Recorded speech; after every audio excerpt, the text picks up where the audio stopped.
আসসালামু আলাইকুম রহমতুল্লাহ। বিসমিল্লাহির রহমানির রহিম।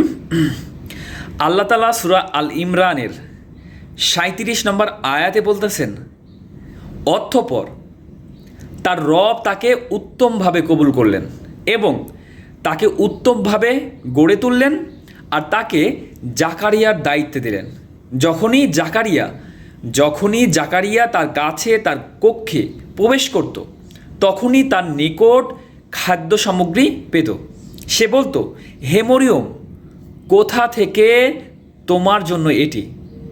সে বলতো, এটি আল্লাহর পক্ষ থেকে।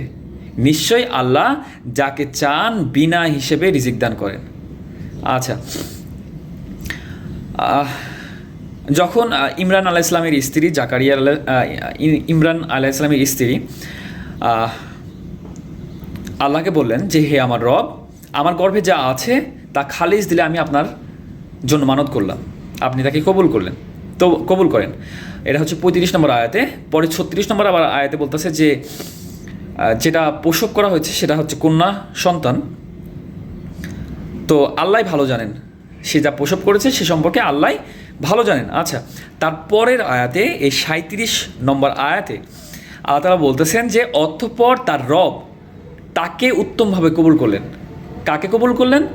সেই ইমরান আলাইহিস সালামের স্ত্রী যাকে প্রসব করলো, মরিয়ম আলাইহিস সালাম, মরিয়ম আলাইহিস সালামকে উত্তমভাবে কবুল করলেন। আচ্ছা, এবং তাকে উত্তমভাবে গড়ে তুললেন আর তাকে জাকারিয়া আলাইহিস সালামের দায়িত্ব দিলেন।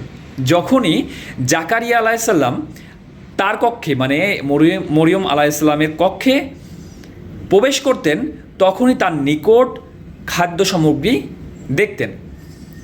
তখন জাকারিয়া আলাইহিস সালাম মরিয়ম আলাইহিস সালামকে বললেন যে এটা কোথা থেকে আসছে, মানে এই খাবারটা কোথা থেকে আসছে। তখন উত্তরে মরিয়ম আলাইহিস সালাম বলতেন যে এটি আল্লাহর পক্ষ থেকে আসছে।